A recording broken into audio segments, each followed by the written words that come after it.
한번 기도하고 강을 시작하도록 하겠습니다. 사랑의 하나님 감사합니다. 오늘 귀농귀촌 상담소 운영 세미나 첫 번째 시간으로 우리 남희길 목사님 그동안 귀농귀촌 분야에서 남다른 전문 사역을 잘 감당하시는 귀한 강사님을 모시고 이 시간 갖게 되었습니다.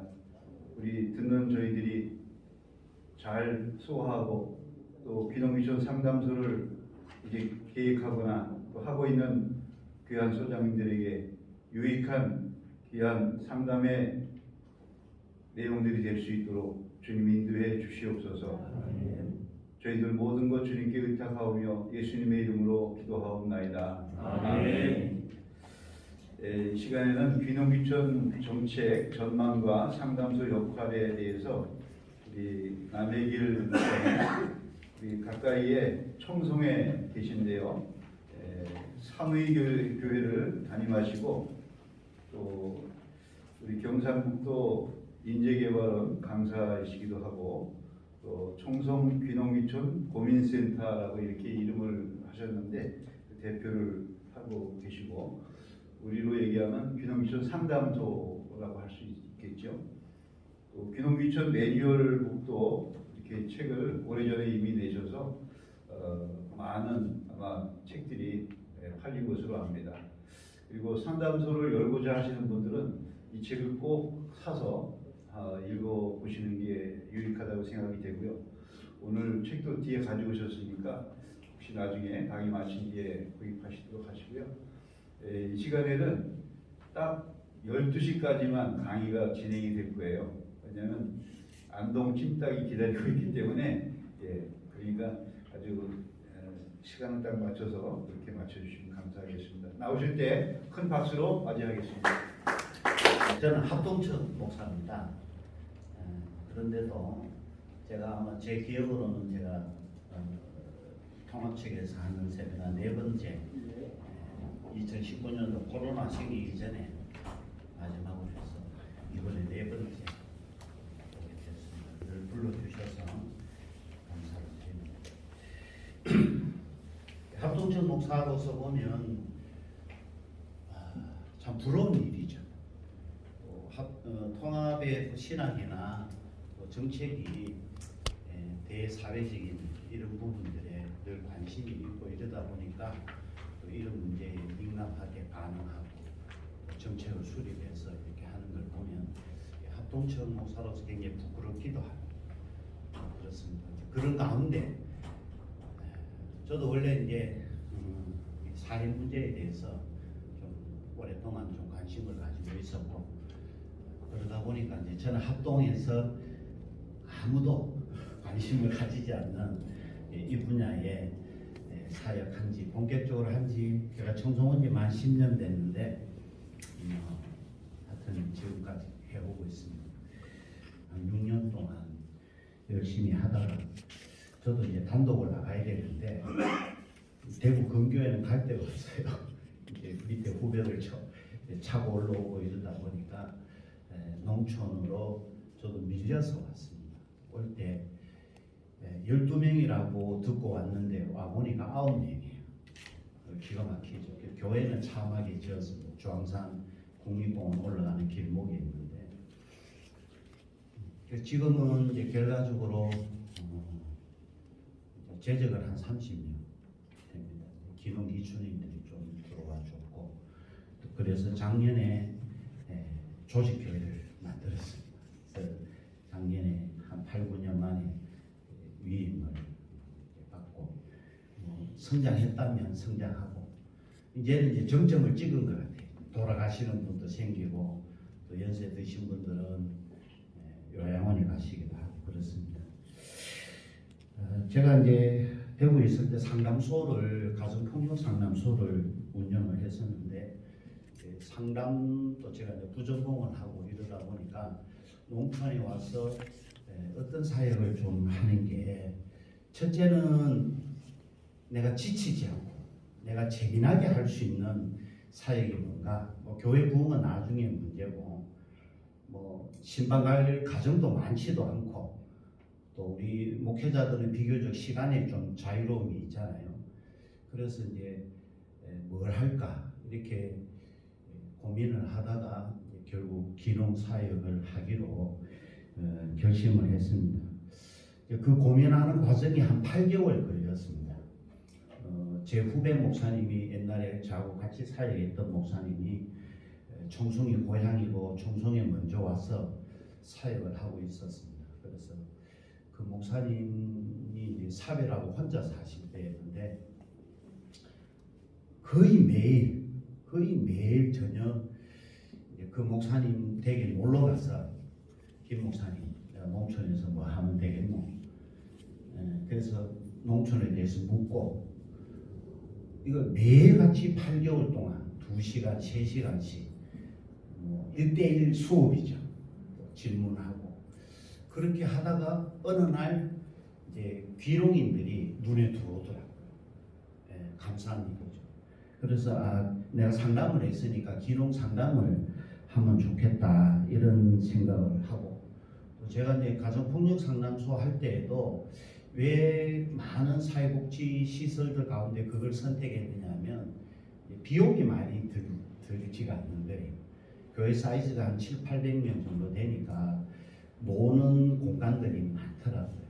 그러니까 큰 교회다 보니까 그런 공간들을 상담소로 이용하는데 뭐 특별히 리모델링 할 필요도 없고 뭐 있는 집기 쓰면 되고 전화 한 대 별도로 놓으면 되니까 여러분들 사역하실 때도 교회에서는 항상 돈이 많이 들어가면 교인들이나 장로님이나 이렇게 부담감을 가지잖아요. 성과가 어떻게 나타날지도 모르는데 그래서 이제 귀농 상담을 하면 별로 이제 비용이 들지 않을 것 같아서 그렇게 접목을 했습니다. 그래서 이제 한 8개월 동안 농촌 사회 또 농업, 농사 이런 부분에 대해서 이제 좀 습득이 됐던 것 같아요. 그래서 이제 제일 먼저 한 일이 뭐냐 하면 우리 지역에 가시면 다 농업기술센터가 있습니다. 군에서 이제 운영하는 농업기술센터의 귀농 교육 과정이 뭐 1년에 한두 번씩 이렇게 개설이 되는데 거기에 갔습니다. 제가 이제 저도 알아야 되니까 좀 더 체계적으로 알아야 되니까 그 과정에 들어가서 한 3개월 교육을 받으면서 그 우리 교육 동기생이 한 40여 명 됐습니다. 일반 이제 세상 사람들이죠. 그렇게 하다가 내가 이제 그 청송기농기촌고민센터 이 기농 상담소를 하나 만들어야 되겠다.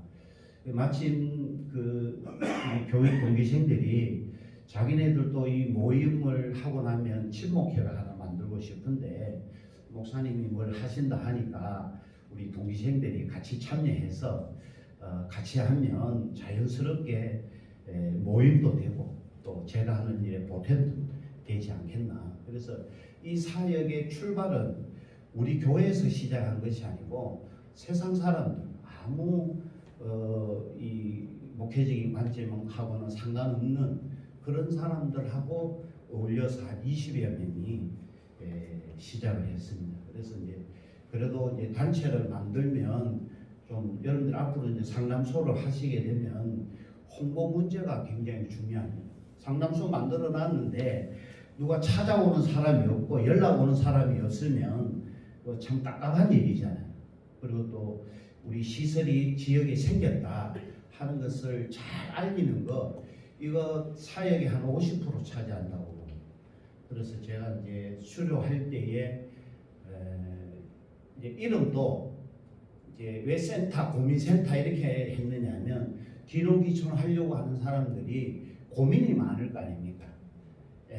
뭐 여러 가지 생각이 많거든요. 제가 한 수백 명 뭐 만나고 누가 귀농귀촌했다 그러면 우리 지역에 오면 제가 계속 찾아다닙니다. 뭐 그런 얘기 누구한테 전해 들으면 가서 어떻게 오게 됐습니까? 옛날 사회에 있을 때 뭐 했습니까? 이런 자료들을 쭉 이렇게 정리를 했었습니다.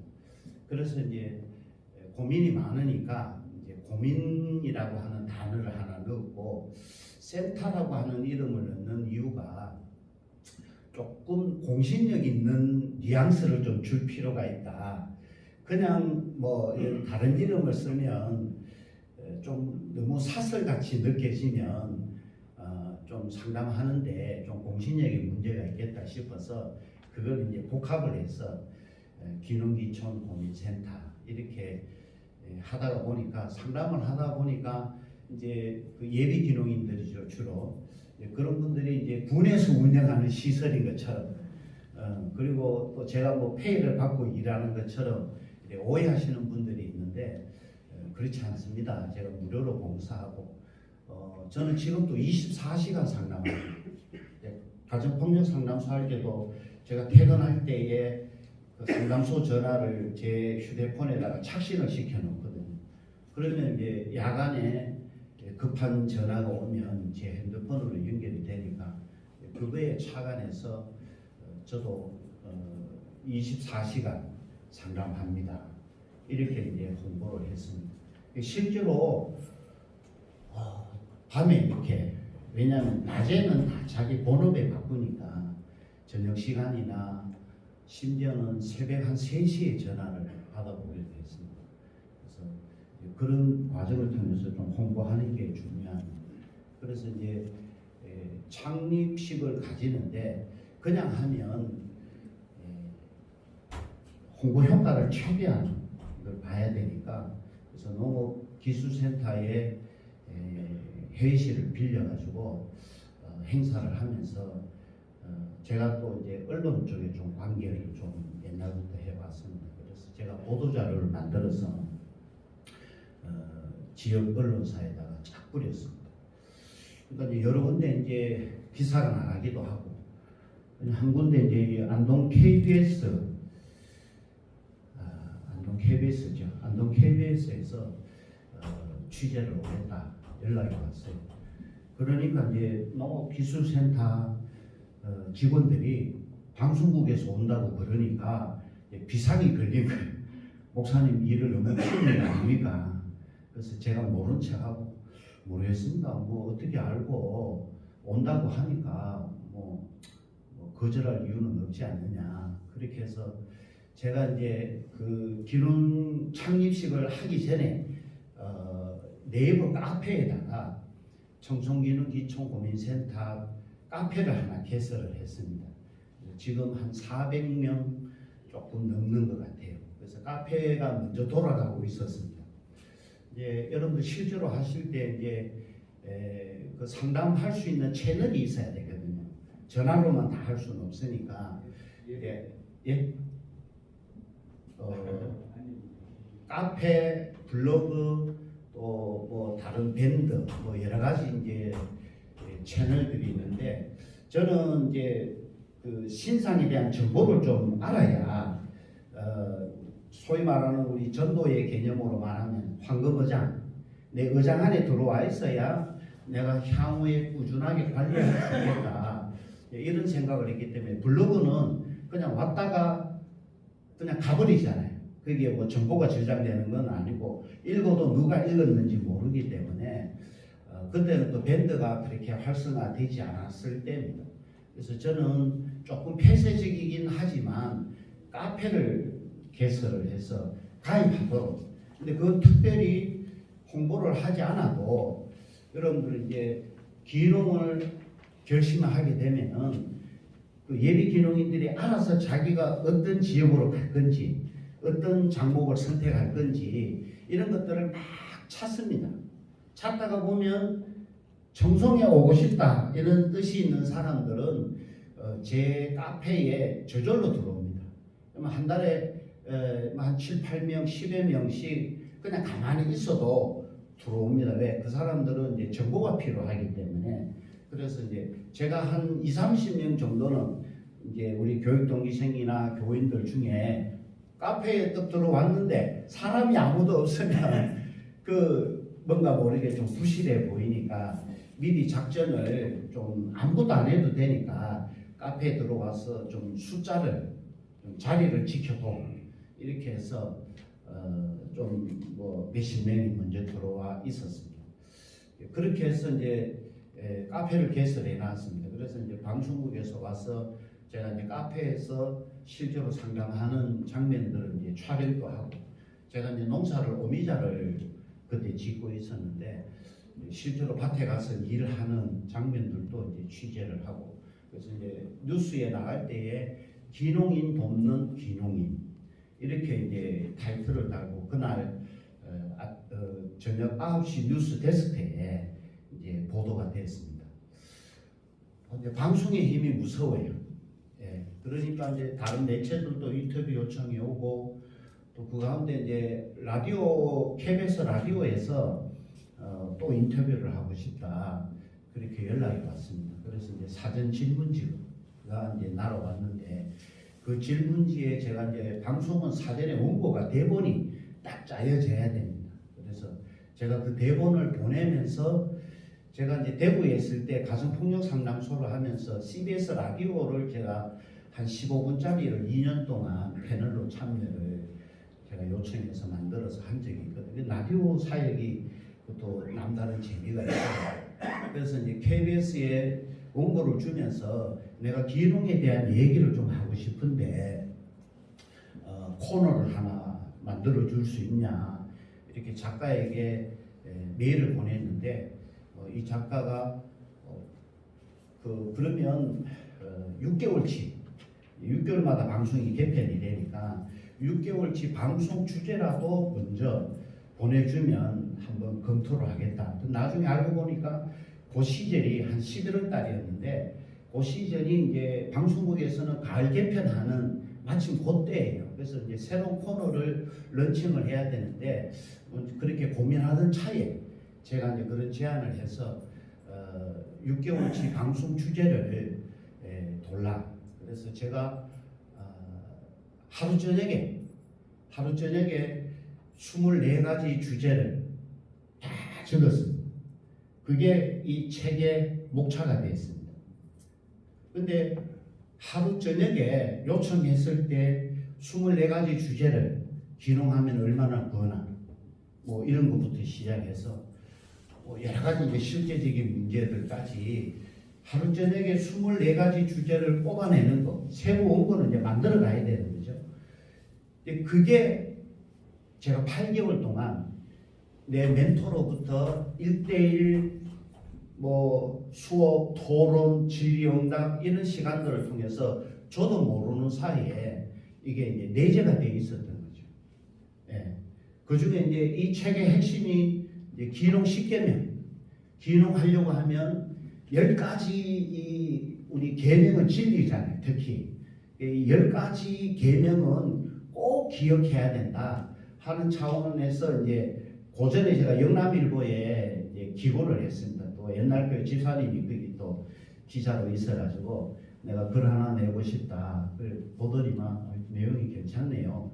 해서 이제 먼저 나갔던 적이 있었습니다. 그래서 그런 내용들 여러분들도 아시면 좋고, 또 귀농인들에게 여러분 먼저 와서 돌아가기가 쉽지 않습니다. 도시에 있는 재산을 정리하고 직장을 정리하고 왔는데 되돌아가기가 쉽지 않거든요. 또 이 지역에 왔는데 다른 지역으로 옮기는 것도 굉장히 어렵습니다. 그래서 이제 예비 귀농인들 단계에서부터 이제 사역이 사실은 시작이 되는 거기 때문에 그런 부분에 대해서 사전 정보, 지식 이런 것들을 잘 공급을 해야 될 필요성이 있는 것이죠. 그래서 그렇게 해서 이제 방송이 하면서 또 감사하게도 더 하시고 싶은 얘기가 없냐 이래서 또 6개월 연장해서 또 이제 한 1년 동안 했습니다. 1년 하고 나니까 뭐 연달아 매주 수요일 날 전화로 연결해서 7분 합니다. 7분 하는데 매주 그렇게 하니까 저도 1년 하니까 이제 거리가 떨어지는데 그래서 다음에 또 뭐 준비가 되면 또 그때 합시다. 그래서 그 했는 반년치 분량을 우선 책으로 2014년도에 책을 냈는데, 책이 나오고 나니까 이제 바라보는 시선이 이제 목사들 중에는 거의 없고요. 제가 알기로 또 기농 농사를 직접 지으면서 이런 책자를 내는 사람들은 또 별로 없어요. 예, 그래서 이제 조금 이제 전문가의 어떤 시선으로 전문가를 대하는 태도로 그래서 지금도 이제 기농인들이 뭐 문제가 있어서 몇 년 전에 이제 봉화에 뭐 총기 사건이 있었잖아요. 그럴 때 방송국에서 이제 어떻게 생각하냐 이제 전문가 멘트를 요구하기도 하고 이제 책이 나오면서 제가 이제 사역에 조금 더 탄력이 붙었고 또 이제 한 4세를 찍었습니다. 네, 뭐 제가 이제 강의 가면서 팔기도 하고 또 농업기술센터에서 교재로 선택하기도 하고 뭐 저도 누가 어떻게 팔리는지 8년이 지났는데 2014년도 5월달에 1세를 냈는데 8년이 지났는데도 4세를 찍고 사실은 이걸 확대한 책이 5세판인데 그것도 다른 출판사에서 주문식으로 제작해서 나오는데 아직까지 한 달에 한 1~20건씩 판매가 되고 있어요. 그래서 왜 그러냐면은 기농이라고 하는 이 트렌드가 변하지 않는다는 얘기예요. 이제 세대들이 나이 자꾸 들고 하면은 직장에서 올해 나올 사람, 내년에 나올 사람, 또 내년에 나올 사람 이렇게 이제 쭉 있다 보니까 기농이라고 하는 그 이 주제가 아직까지 열기가 식지 않는. 근데 몇 년 전보다는 조금 정체된 감은 있습니다. 청송에도 1년에 한 120가구씩 이렇게 해마다 들어왔는데 지금은 이제 그렇지 못한 형편이 있습니다. 왜냐하면 미리 먼저 많이 오기도 했고 또 막상 기농 사회적으로 기농 분위기는 많이 만들어지는데 와서 해보면 농사를 통해서 소득으로 내가 농업을 소득으로 살아가기가 쉽지 않습니다. 저한테 상담하는 대부분의 사람들이 한 1억 내지 2억 가지고 내가 농촌에 와서 뭘 좀 하고 싶은데 그러면 제가 대답을 못 합니다.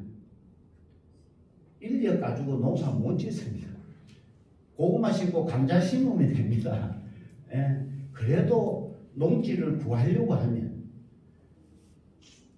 우리 지역은 이제 사과가 주산지니까 사과를 하려고 하면 보통 한 2~3천 평은 돼야 그래도 소득이 좀 나오는데 지금 또 사과를 살려면은 평당 한 12만 원, 뭐 15만 원, 10만 원 이하는 없습니다. 그러면 뭐 3천 평 하면은 밭 장만하는데 벌써 3, 4억 들어가잖아요. 그럼 집도 지어야 되죠. 또 사과가 올해 심으면 내년에 나오는 게 아니고 4년, 5년 이렇게 기다려야 되니까 그 기간 동안에 내가 생활 자금이 확보가 돼 있어야 농사를 지을 수 있는 거거든요. 그러면 1, 2억 가지고는 농사에 도전을 사실상 못 합니다. 근데 그분들이 가지고 있는 자금의 여력이 그 정도밖에 안 되거든요. 물론 이제 사과를 하려고 하면 한 적어도 5억에서 한 7억 정도 들어갑니다. 그러면 이게 손익분기점이 내가 5억 투자했는데 5억을 거두어 드리려고 하면 한 15년 이상 걸립니다. 그러면 50대 후반, 60대 초반 이렇게 와서 죽을 때까지 빚 갚다가 가는 겁니다. 예. 제일 이상적인 것은 도시에 나가 있는 자녀들이 퇴직하고 뭐 잘 안 풀려가지고 집에 가면 우리 어른이 농사 짓는 땅 그거 물려받는 게 제일 실제적이고 효과적입니다. 예. 저도 이제 지금 사역의 방향을 우리 지역의 어르신들 도시에 나가서 자녀들 살고 있는 사람들에게 그렇게 홍보를 합니다. 왜냐하면 쉽게 도전할 수 있거든요.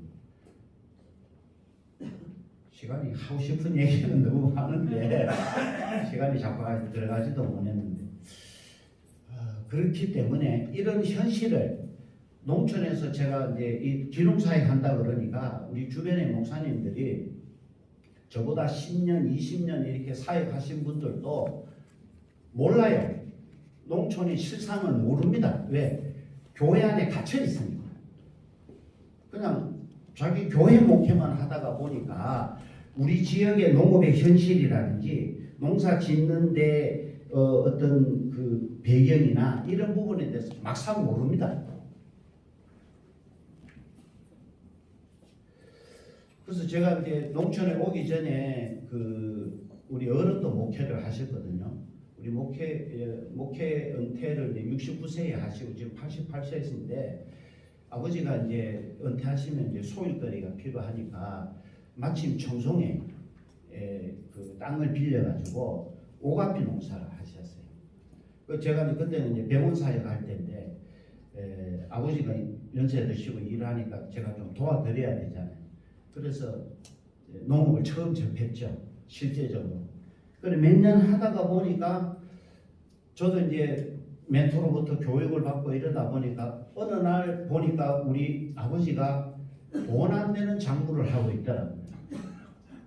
네, 고생은 하시는데 우리 아버지 평생 운전 안 하시는 분이거든요. 못 하시는 분인데 대구에서 새벽에 첫차 타고 충성에 와서 농사 짓고 막차 타고 집에 오십니다.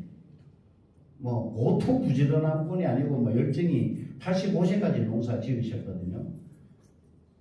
그런데 그렇게 고생하면서 돈 안 되는 거 하고 계시더라고요.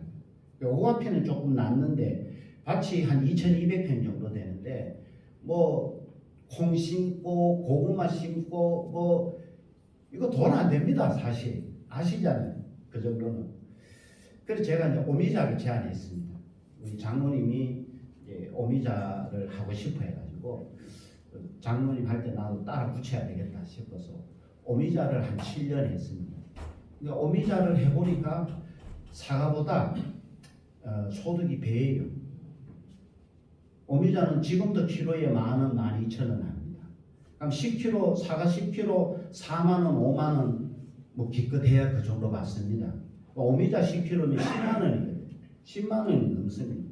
그리고 밭 규모도 적고 그래서 이제 오미자를 해서 좀 재미를 봤습니다. 여러분들 이걸 소개하는 이유는 기농인들이 큰 자본을 가지고 오기가 어렵기 때문에 여러분들이 자기 지역에서 할 수 있는 작목들 중에 소자본으로 할 수 있는 작목을 그 작목에 대한 그 정보를 가지고 있어야 돼요. 그러면 물으면은 전문가는 어떻게 해야 되냐면 견적을 놔줘야 됩니다. 자, 밭이 어느 정도 됩니까? 1,000평입니다. 2,000평입니다. 그러면 그 1,000평, 2,000평 뿌리는데 비용이 어느 정도? 뭐 파이프는 몇 개 들어가고 몇 메터짜리가 얼마 들어가고 뭐 저 묘목은 얼마 하고 이건비는 얼마 하고 그래서 대략 이 정도 들어갑니다. 이렇게 제시해 줘야 돼요. 그래야 내가 그 사람 붙들고 가는 거예요. 그거 저 집에 가서 저 누구 물어보이소 하면 그거 뺏기는 겁니다. 우리 교회에 왔는데 우리 교회 성도로 만들어야 될 거 아닙니까? 그러면 내가 토탈 서비스를 해줘야 됩니다. 심지어는 장목을 구입할 수 있는 루트 뭐 대행을 해주시든지 뭐 그렇게라도 그리고 토지에 대한 정보 오고는 싶은데 여러분 막상 농촌에 오려고 하면은 땅을 못 구합니다. 부동산에 나오는 땅들이 있죠. 농촌에도 부동산 중개소가 있는데 부동산을 통해서 나오는 토지는 팔다가 안 팔리는 땅 그런 땅이 나오는 겁니다. A급 정말 좋은 땅은 십계명에도 그래 적었습니다만은 좋은 땅은 내 차지가 안 된다. 누구한테 주겠습니까? 예? 자기 피부치에게 주죠. 좋은 땅을 왜 남한테 주겠습니까? 팔아도 뭐 사돈의 8촌이라도 얽혀 있어야 파는 겁니다. 그러니까 좋은 땅은 일반 기농인들은 그걸 얻어걸리지가 않습니다. 정보 자체도 제한적이고 그걸 살려고 하면은 가격도 막 내 피부치가 옆집에 우리 아들 온다는데 너가 땅 좀 떼가지고 좀 팔아주라 하면은 비싸게 못 받습니다. 인정상. 근데 생판 모르는 사람이 와서 토지를 구입하겠다고 하면 뭐 달라는 대로 줘야 됩니다. 방법이 없습니다. 그런 거 사나 좋은 땅을 차지하기가 어렵다. 예. 뭐 붙이면 되지 않느냐, 빌리면 되지 않느냐 하는데 제가 그런 얘기 하거든요. 우리 이제 아는 사람들이 와서 농사 짓게 좀 노는 땅이나 좀 빌릴 수 있는 땅을 이렇게 물어봐요. 그럼 제가 직설적으로 얘기하죠. 당신 뭐 믿고 땅 빌려주겠습니까? 그냥 고구마 심고 밭 심는 땅 빌리는 건 돼요. 근데 사과농사, 사과밭을 빌려줬다가 망치면은 그 밭의 가치가 뚝 떨어집니다. 귀농인들이 잘 속아요. 예를 들어서 이 밭에서 주인이 팔 때 작년에 내가 천상자 했습니다. 그러면 귀농인이 농사 지으면은 천상자 못 합니다. 그 사람은 20년, 30년, 40년 농사의 노하우와 경험이 거기 다 녹아져 있어서 천상자 하는 거지. 농업에 아무 지식이 없는 사람이 똑같은 사과밭을 사서 농사 지어도 3분의 2 나오면 많이 나옵니다.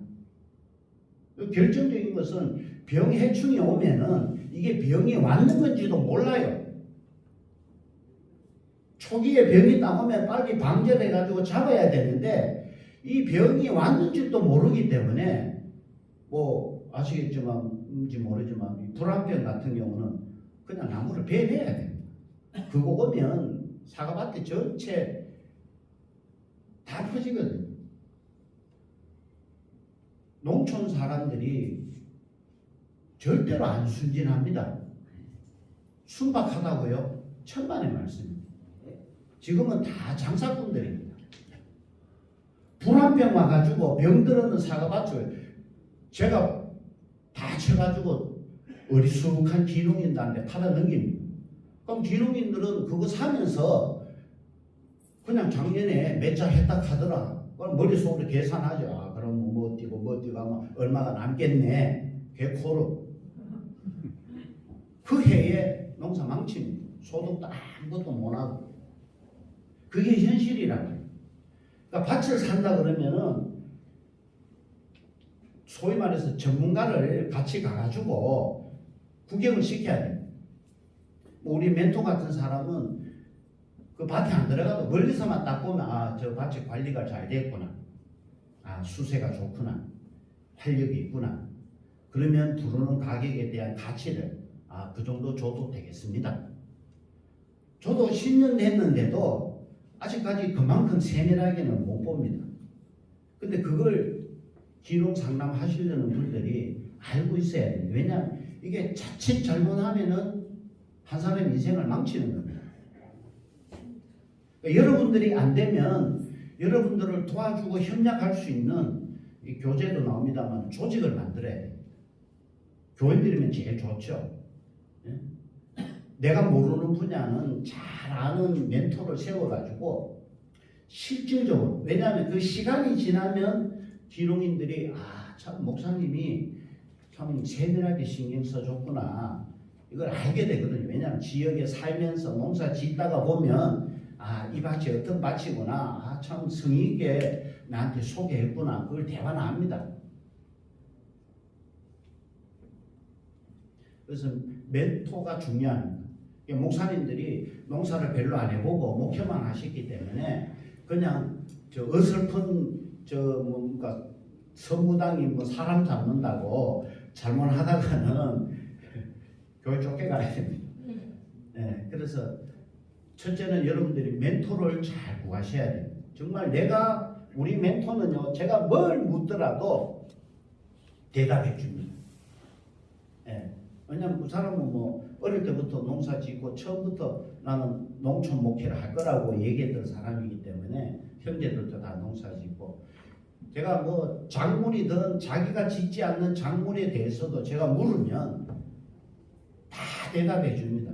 그 뭐 찾아보고 이게 아니죠. 그럼 전문가 아닙니다. 전문가는 물으면 바로 대답해 줘야 돼요. 예? 교인이 목사님한테 뭐 이거는 어떤 겁니까? 뭐 성경 가지고 하면은 아유 제가 공부 좀 해보고요. 이러면 목사가 아닙니다 사실. 그냥 바로 대답해 줄 수 있어야 돼요. 그러는 과정이 저는 8개월 걸렸다.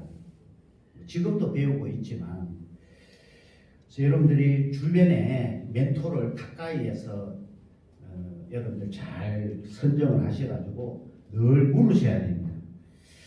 그런 얘기들을 무슨 실제적인 얘기들을 좀 하겠습니다. 나머지는 앞부분에 보시면 농촌의 미래에 대해서 많은 사람들이 얘기를 하는데 2014년도에 농민신문에서 이제 그 전문가들 일반 사람들이 아니고 전문가들 한 몇십 명을 설문조사를 했는데 앞으로 우리 농촌 농업이 어떻게 변화할 거냐 설문을 했는데 그게 두 가지가 제가 눈에 들어왔습니다. 하나는 여러분들 그래프 나오는 것처럼 귀농귀촌 앞으로 귀농귀촌하는 인구가 많아질 거다. 그리고 하나는 다문화입니다. 여러분들 지금 실제로 농촌의 이 영양 같은 경우에는요, 영양의 면단위 같은 초등학교에 가면은 학생들 반은 다문화 가정입니다. 네. 그러니까 지금 이제 저도 할 수 있으면 이제 다문화 사역을 좀 하고 싶은데 제가 언어가 짧아가지고 좀 그렇습니다만 농촌의 큰 변화는 귀농귀촌과 다문화입니다. 그래서 그런 부분에 여러분들이 사역의 방향은 잘 잡으셨다 이렇게 생각하고 이제 고령화 문제가 있죠. 대략 지금도 한 80 몇 살까지는 다 농사 짓습니다. 요양원에 가기 직전까지 농사를 짓습니다. 지금도 이제 노는 토지들이 나오거든요. 지금도 이제 저희 마을에서는 이제 제가 이제 이런 일을 한다고 알고 있으니까 토지가 나오면 저한테 이제 부탁을 합니다. 목사님 좀 밭을 좀 팔든지 세를 올라가는데 목사님 아는 귀농인들 중에 좀 하실 분 있으면 소개해달라. 그러니까 그런 토지에 대한 정보 이런 것들을 자꾸 모집해야 됩니다. 제가 이제 카페 하면서 카페의 고급 정보는 제가 사실 오픈 안 합니다. 예. 고급 정보를 그냥 주면 안 되잖아요. 또 토지가 뭐 많이 이렇게 정보가 많은 것도 아니고 그건 제가 딱 가지고 있다가 카페 회원들이나 저하고 이제 평소에 교류하던 분 중에 이분에게 소개하면 되겠다. 이분의 가지고 있는 재산의 여력이나 형편을 봐서 이렇게 연결해 주면 되겠다. 왜냐하면 그래야 목사 입장에서는 교인을 만들 거 아닙니까? 예. 그러니까 이 고급 정보는 그냥 툭 던져가지고 나하고 아무 큰 관계도 아닌 사람 가져가면은 이 쓸모가 없잖아요. 그래서 그런 것들을 이제 잘 관리를 하시는 게 중요합니다. 그리고 여러분들 우선 그 교회에서 하실 때 저는 혼자 했습니다. 우리 교인들 뭐 의논할 사람도 없고 뭐 큰 관심도 없었고 처음에는. 그런데 이제 우리 장모님 그때 집사님인데 우리 장모님이 포프레인을 하세요. 장비를 하세요. 근데 이게 제가 알고 봤더니 제 사역에 아주 용이합니다. 또 우리 장인 집사님 안수 집사님은 트랙터를 가지고 있어요. 그러면 이제 농촌에서 농사 지으면은요, 내가 일손이 필요할 때 우리 옆집도 필요합니다. 그럼 일손을 못 구해서 농사 못 짓습니다. 그죠? 네. 혼자서는 못 하거든요. 일꾼이 딱 사과 같으면은 뭐 전지할 때, 또 적과할 때, 또 입적과할 때, 수확할 때 다 사람이 수십 년 필요합니다. 근데 내가 오기 전에 이미 지역에서는요, 딱 그때 되면은 누구 집에 일 도와줘야 되고 누구 집에 오늘 거들어줘야 되고 이게 스케줄이 딱 짜여져 있습니다. 근데 귀농인들이 오면 발만 동동 구릅니다. 사람이 없는 거예요. 근데 농사는 떼놓치면 끝장이거든요. 그럼 사실은 교회가 그걸 해결해 줘야 됩니다. 뭐 거창하게 말하자면 영농지원판을 만들어 가지고 특히 이제 장비가 들어가는 거는 한 마을에 한 대씩 하시는 분들이 있어요. 근데 이분도 스케줄이 다 빡빡한 거예요. 우리 장모님은 이제 일꾼이 누가 필요하다 그러면 제가 장모님한테 아이고 좀 스케줄을 목사가 얘기하니까 좀 중간에 끼워 넣기도 가능한 엄청난 큰 도움이 그때 못 하면 안 되기 때문에 트랙터 옛날부터 트랙터 있으면 분홍의 상징이에요. 농촌에서는 그게 그랜저예요. 예. 트랙터 그 아무나 가질 수 없거든요. 그런 분들과 네트워크에 대해서는 교인들이면 제일 좋고요. 예. 그래서 이제 조직을 혼자 하시지 말고 이렇게 규합을 하시고 잘 준비하는 게 좋고 필요하면 마을에 권력자들이 몇 명 있습니다. 우리 이장 목사님도 있지만 마을에서 이장, 영농회장, 새마을 지도자 이분들은 대통령 부럽지 않습니다. 마을의 권력자들. 저도 꿈이 우리 목사님처럼 이제 마을의 이장을 한번 하고 싶어요. 네. 근데 제가 올 때부터 자꾸 노래 부르거든요. 근데 온 지 얼마 안 되니까 우리 교원들도 듣도 안 해요. 뭐 마을 이장하면 뭐 제사도 지내야 되고 뭐 이렇게 하면서. 근데 요즘에는 목사님 모신 지 한 10년 되니까 뭐 하셔도 안 되겠습니까? 예. 그 마을에 이제 또 중요한 권력자가 경로당 회장입니다.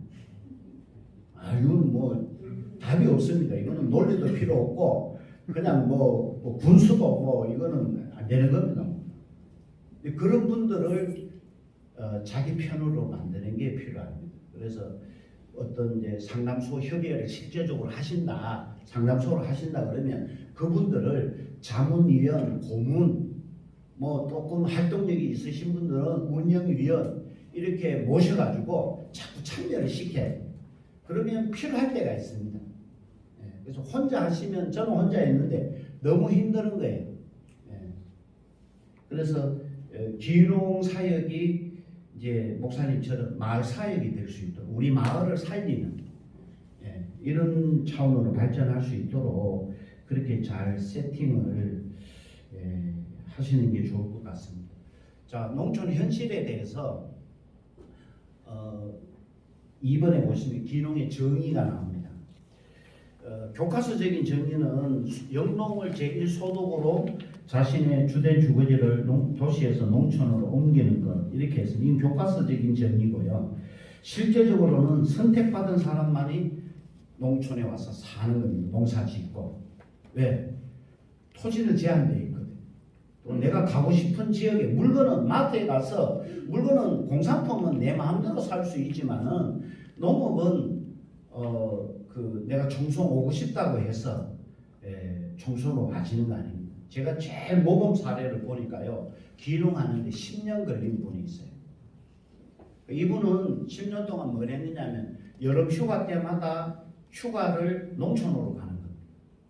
자기가 귀농하고 싶은 후보지를 정해놓고 거기서 며칠 지내고 사람들 만나고 또 교육 과정도 뭐 이게 출퇴근하는 교육이 아니라 연암대학에 가면 한 일주일씩 보름씩 그 합숙훈련하는 그런 과정들 한 10년 준비하고 청송으로 왔는데 그 당시에 1700평 사가가지고 5,500만 원 소득 올리면은 지역 사람들보다 훨씬 낫습니다. 근데 어떻게 그렇게, 왜냐하면 전부 제가 취재하고 신문에 소개하고 이랬던 사람들이기 때문에 잘 알죠. 10년 준비하는 거예요. 제가 귀농사에 가면서 우리 교인들에게 왜냐하면 이 전도락 하는 게 이게 하루아침에 안 되잖아요. 제 앞에 전임 전도사님은 11년 계셨는데 마을에 머선처럼 살았습니다. 마을에 보일러 고장났다 하면 보일러 고쳐주러 가고 마을에 뭐 필요하다 하면 머선처럼 살았는데 전도는 안 되는 겁니다. 그래서 제가 이제 그걸 참고를 해서 이 방향을 바꾼 이유 중에 하나이기도 하거든요. 왜냐하면 기존의 지역에 살고 있는 사람들은 이미 수십 년 살면서 다 유교적인 배경과 불교적인 배경이 있기 때문에 신앙을 바꾼다고 하는 게 절대로 쉬운 일 아니에요. 근데 귀농인들은 그렇지 않잖아요. 귀농인들은 그렇지 않습니다. 혹 이제 도시에서 신앙생활 하던 분이 오면 너무 좋은 거죠. 예. 그러니까 꼭 귀농 상담할 때 종교를 물어보면 봐야 됩니다. 그래가 저도 교회 다닙니다. 이러면은 1순위. 왜냐면 농촌에 와도 어차피 교회 다녀야 될 거 아닙니까? 예.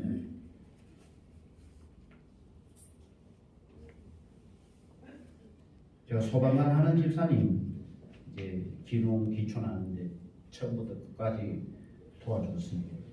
우리 사택 지을 때 그분이 헌금을 500만 원 했어요. 자기 1, 2억 들어가지고 자기가 생각했던 그 땅을 샀으면은 완전히 날릴 뻔했는데 제가 와서 그거 하지 말고 이렇게 하고 제가 재료까지 다 세팅해 줬습니다. 그것도 우리 사택 지을 때 자기가 헌금을 500만 원. 참 보람이 있죠. 우리 교인들 보고 그랬습니다. 너무 욕심내지 말고 귀농 사역은 목사가 농촌에 와서 실정 안 느끼고 내가 재미있게 내가 안 지치기 위해서 하는 사역입니다. 그리고 교회 부흥과 연관을 지어야 되니까 우리 1년에 나는 한 가정 내지 두 가정 오면 좋겠다. 왜냐하면 너무 많이 와도 문제입니다. 그죠? 너무 많이 와도 그 갈등이 생깁니다. 예.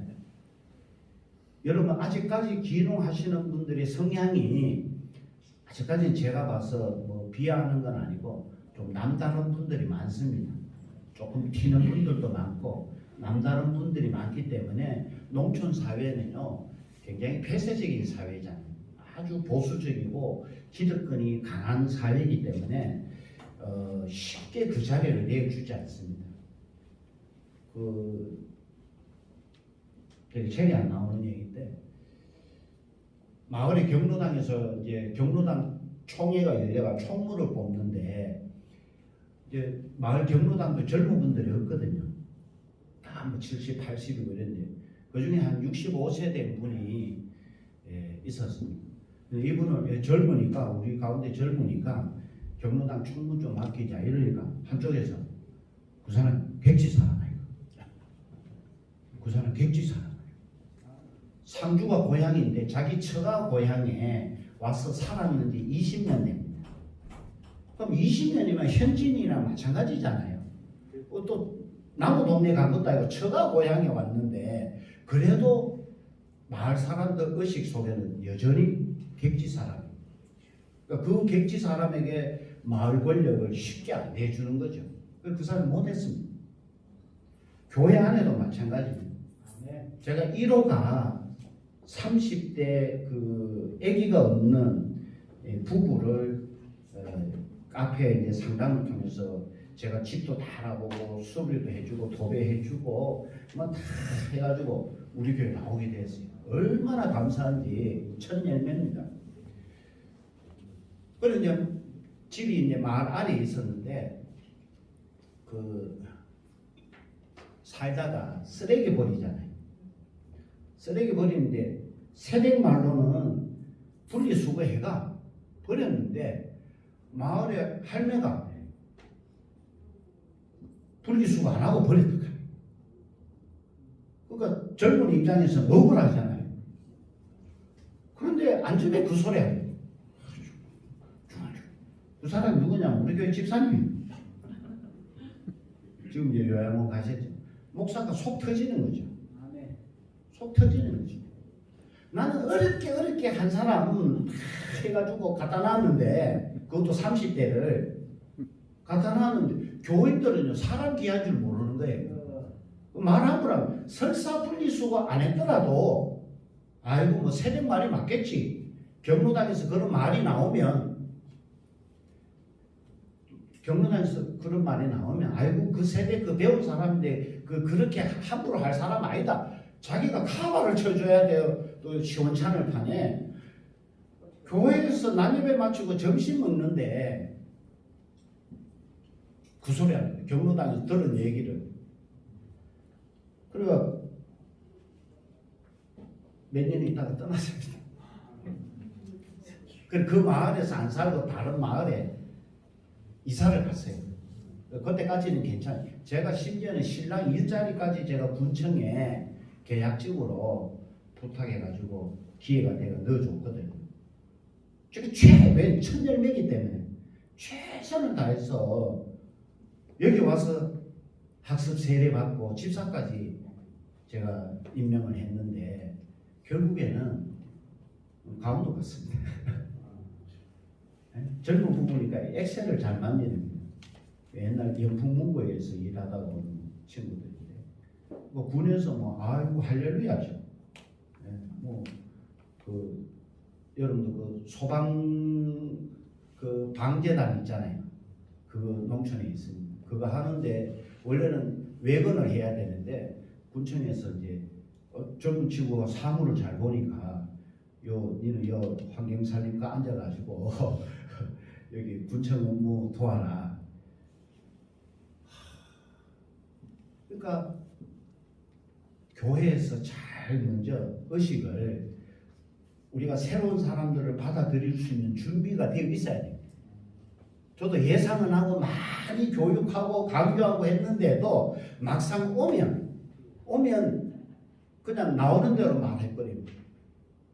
그러니까 상처받고 오는 사람이 많거든요. 그래서 1년에 한 가정 내지 두 가정 이제 그런 목표로 했습니다. 그래서 실제로 그렇게 됐습니다. 그러니까 이제 9명 되는 출석하는 교회가 이제 한 30여 명 된 거죠.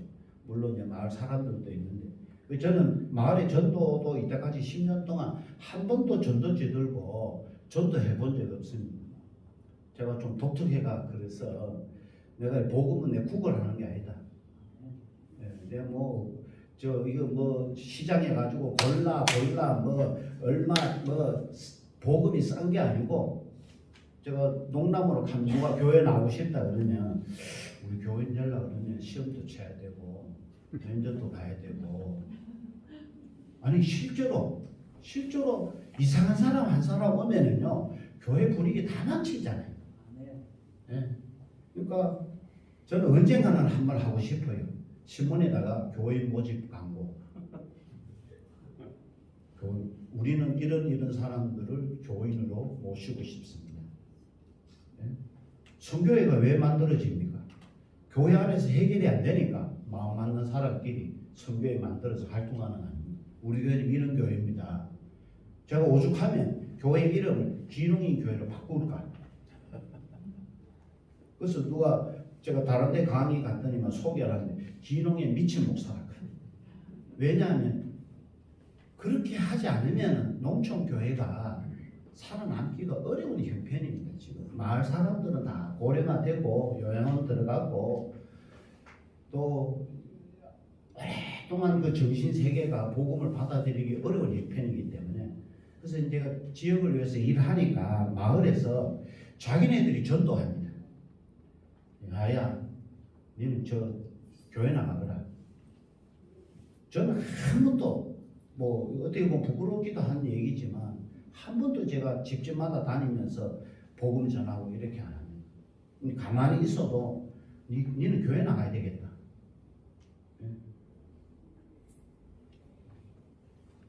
그렇습니다. 일단 혹시 질문 있습니까?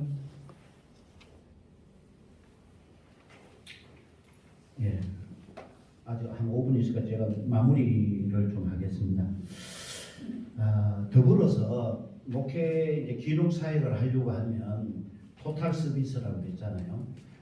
판로에 대한 부분에 대한 여러분들이 그 방법이 있어야 됩니다. 기농을 안내해서 정착했는데 그분들도 결국에는 소득이 안 나오면 소득이 생각만큼 안 나오면 오래 살고 싶어도 못 살잖아요. 그 부분을 물론 이제 통합 측에서는 그 판로에 대한 부분들이 좀 잘 갖춰져 있는 걸로 아는데 저는 이제 사회적인 이런 활동들을 하다가 보니까 제가 아직까지 고등학교 동문회 나가지는 않지만 이렇게 교류는 합니다.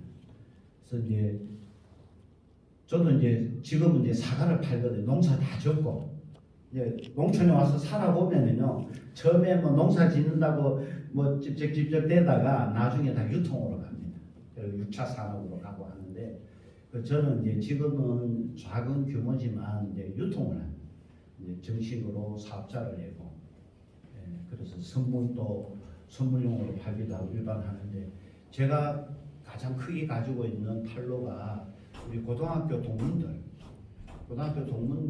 한 8,000명 정도가 있습니다. 그래서 때 돼 가지고 문자 보내면 한 일주일 동안 아무것도 못 합니다.